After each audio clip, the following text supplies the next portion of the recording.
She told me I shouldn't be there, but the way she let me in said everything she couldn't. It was late, much later than I'd planned to be out. The rain had been coming down for hours, soaking through my jacket, dripping into my shoes until every step squelched. My head was lowered, half hidden beneath the hood, when I finally stumbled up the narrow staircase that led to the apartments. I thought I knew which door was mine. I thought I had counted correctly. But when I lifted my hand and knocked, I knocked on her door instead. The door creaked open with a cautious slowness, and there she was, my landlady. 42 years old, hair pulled back in a loose knot, a pale cardigan wrapped over her shoulders. Her presence was steady, but her eyes carried a quiet sharpness that made me suddenly aware of how disheveled I looked, dripping water onto her threshold. "You shouldn't be here," she said softly, not unkind, but with a firmness that carried weight. Her voice was low, textured by years of experience, and it cut through the rain like a bell. For a moment, I froze. My first instinct was embarrassment, the kind that burns hot against your cheeks, but there was something else too. Something about the way she didn't shut the door right away. She stood there, watching me, her hand still resting on the edge of the frame, as though she were torn between sending me away and letting me explain. "I'm sorry," I stammered, my voice uneven. "I thought this was," my words trailed off as my eyes flickered past her shoulder. Warm light glowed behind her, spilling into the hallway, soft and golden against the rain-soaked dark. It was the kind of light that made you ache to step inside. She sighed, a sound that carried both exasperation and something gentler. "It isn't," she replied. But then, after a beat too long, she added, "You're drenched. Come in before you catch something." I stepped inside slowly, as if entering sacred ground, my shoes squeaking against the polished wooden floor. The air smelled faintly of chamomile and old books, warm and comforting after the storm outside. She closed the door behind me, leaning against it for a moment as though questioning her own decision. "Just for a minute," she said firmly, her eyes locking onto mine. But the contradiction hung in the air, her words telling me I didn't belong, her actions quietly admitting she wanted me there. And standing in her doorway, dripping with rain yet wrapped in her warmth, I couldn't help but think, maybe I was exactly where I was meant to be. I sat carefully on the edge of her couch, trying not to look like I belonged there. My damp jacket was hung by the door, still dripping onto the mat, and I felt every drop echo in the silence of her living room. She moved quietly, almost deliberately, her bare feet whispering against the rug as she disappeared into the kitchen. I wasn't sure if she'd left me alone on purpose, or if she was simply putting space between us. The room felt lived in, soft lamp light pooling across the shelves, a few well-worn novels stacked on the coffee table, a knitted throw folded neatly over the armrest. It wasn't the kind of space you hurried through. It was the kind you lingered in, even if you weren't supposed to. When she returned, she carried 2 cups of tea. Her cardigan sleeve brushed lightly against her wrist as she placed one in front of me, and I noticed how steady her hands were, even as her eyes avoided mine. The faint scent of chamomile drifted up with the steam, warm and soothing, yet her body stayed taut with restraint. "Don't get used to this," she said, half under her breath. It was meant as a warning, but her tone wasn't harsh. More like she was warning herself, not me. I wrapped my fingers around the cup, letting the warmth seep into my palms. "Thank you," I said quietly. She looked up just then, and for a moment her gaze held mine. Her eyes weren't cold, they were searching, measuring me against something she hadn't said aloud. And though she broke the look a second later, I felt the weight of it stay. On the wall behind her were photographs. I couldn't help but notice, her younger self at a picnic, hair down, smiling at the camera with unguarded joy. A snapshot of a woman who seemed freer, untouched by the invisible walls she now carried around her. I wanted to ask about it, about the people in the frame, but I bit my tongue. It wasn't my place. Not yet. The silence stretched, but it wasn't empty. It was filled with the soft ticking of the clock on the mantel, the faint rustle of her sleeve as she adjusted her cardigan, the subtle shift of weight as she sat across from me, not too close, but not far either. When I finally whispered, "I didn't mean to trouble you," she gave the faintest of smiles, restrained, hesitant. Yet it was the kind of smile that reached the corners of her eyes, even if she quickly pulled it back. And in that brief flicker, I realized something: her boundaries weren't only for me. They were for herself too. She set her cup down with a soft clink, her fingers lingering on the porcelain before folding neatly in her lap. Her posture was composed, but her eyes betrayed something else, a flicker of unease, a wall she was determined to hold up. "I don't normally do this," she said, her voice steady but low, almost as if speaking too loudly would make the situation too real. "Tenants, boundaries, privacy. It's important to me."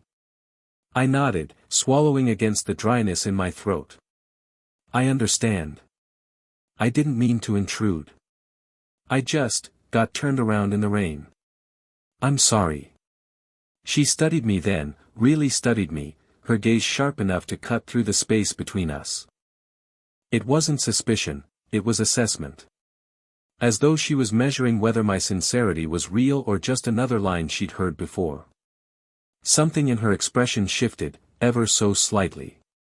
Her shoulders eased, but her hands fidgeted with the sleeve of her cardigan, twisting the fabric between her fingers. It was a small, almost imperceptible gesture, yet it spoke volumes.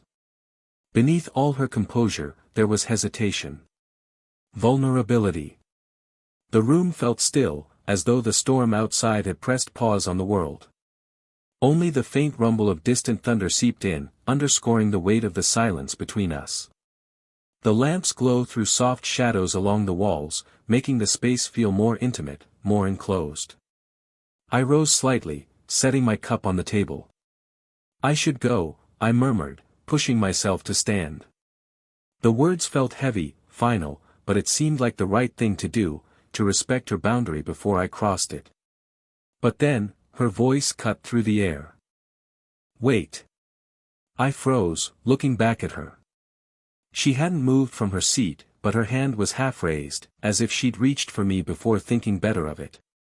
Her lips pressed together, uncertain, before she finally added, "The rain hasn't stopped yet." Her words held more weight than their surface meaning. She could have let me leave. She could have let the storm be my problem.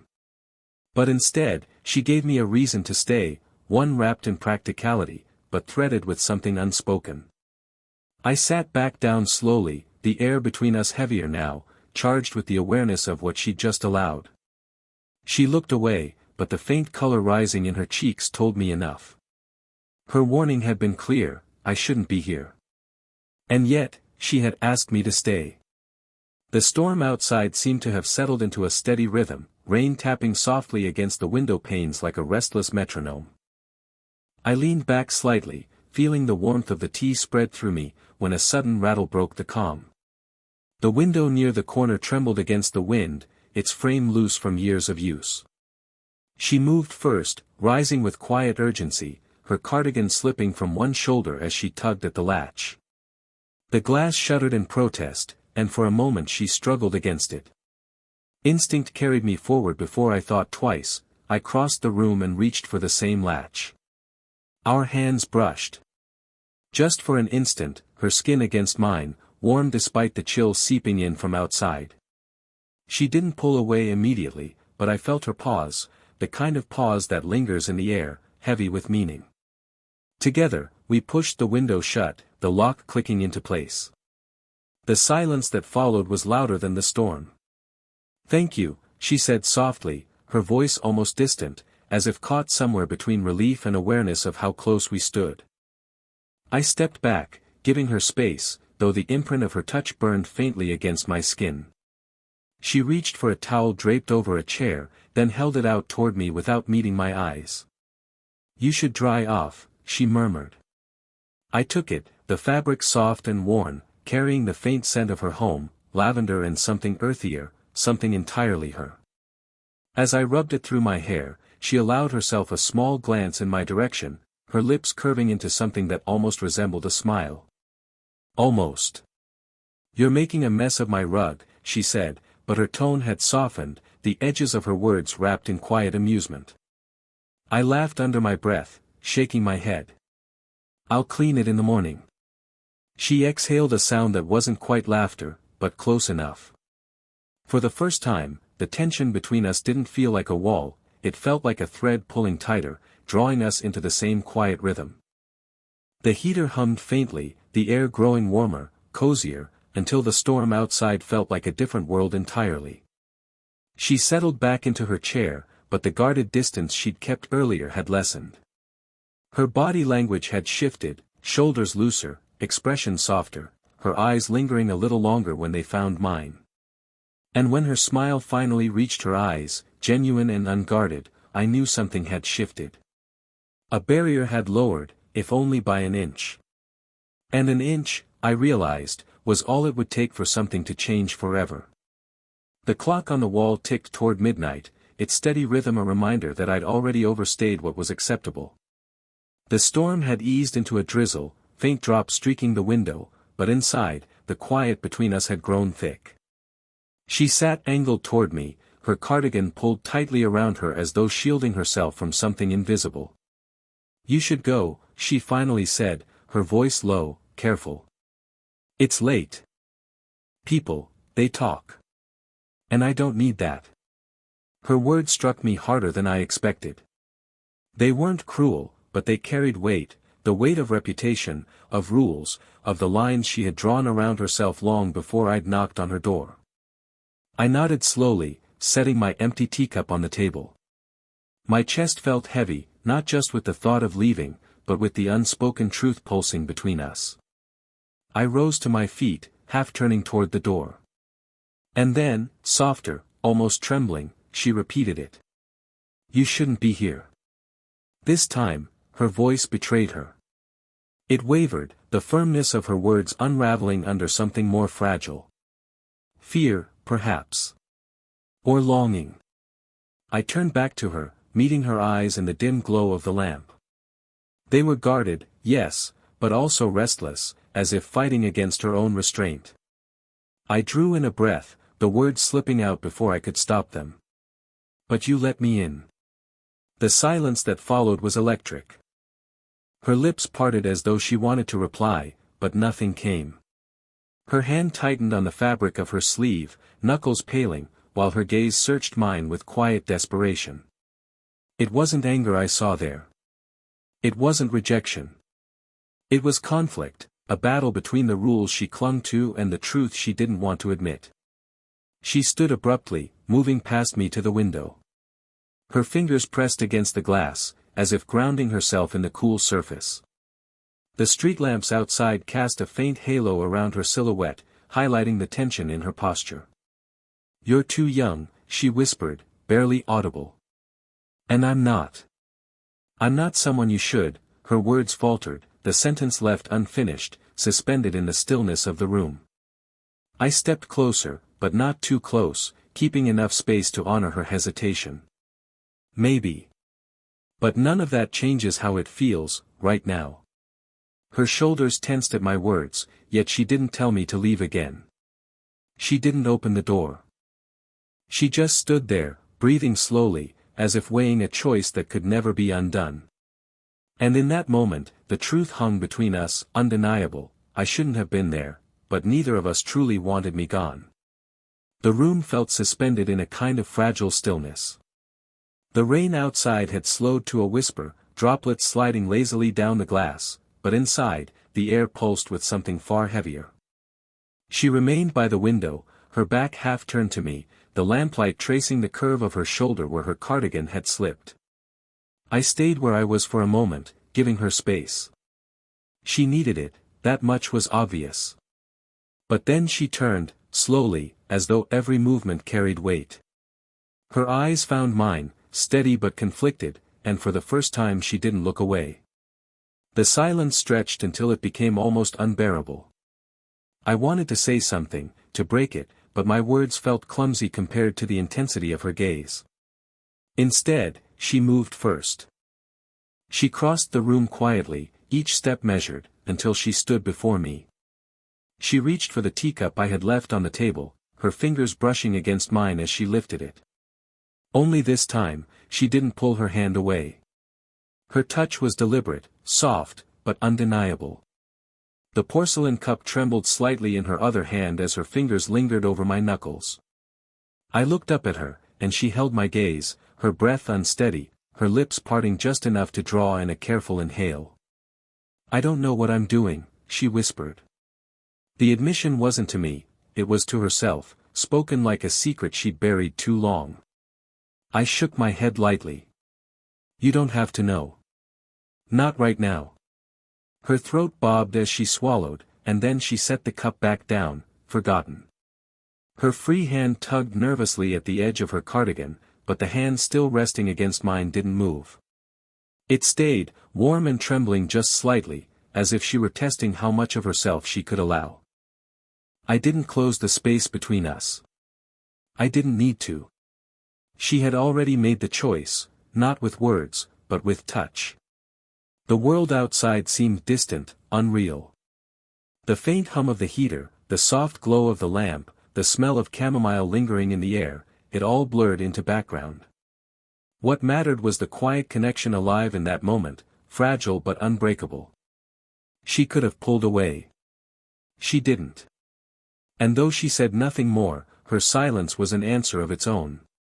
Her hand remained on mine, unhurried, unashamed. For the first time, it wasn't about the rules, or the boundaries, or the weight of years between us. It was simply about this: she didn't want me to go. And I knew, with absolute certainty, that neither did I. Morning light filtered through the sheer curtains, pale gold spilling across the wooden floor. The storm had passed, leaving behind that quiet, washed-clean feeling the world only knows after heavy rain. I stirred awake slowly, not because I had been asleep on her couch for long, but because the silence in her home felt too peaceful to disturb. She was already up. I caught the faint sound of her moving about the kitchen, the clink of porcelain, the low hum of her voice as she spoke to herself, ordinary sounds, yet filled with an intimacy I hadn't known before. This wasn't the guarded woman who had opened the door to me the night before. This was someone softer, someone who had let the night strip away her defenses. I rose and stretched, quietly folding the blanket she must have draped over me while I slept. The gesture alone made my chest ache. It was simple, but it meant she had cared enough to keep me warm. When I walked into the kitchen, she glanced up, startled, a hand stilling on the handle of the coffee pot. For a second, she looked ready to apologize, to put those walls back up. But then her shoulders loosened, and a small smile tugged at her lips. "You're awake earlier than I expected," she said lightly, though her voice carried that same quiet warmth I had felt in her touch the night before. I leaned against the doorway, watching her. The morning light caught the strands of her hair that had slipped loose, framing her face in a way that made her seem almost timeless. "Couldn't sleep any longer," I admitted. "Didn't want to waste this." She rolled her eyes softly, but I saw the way her cheeks colored. To cover it, she gestured toward the back door. "If you really want to help, you can take out the trash. It's heavy."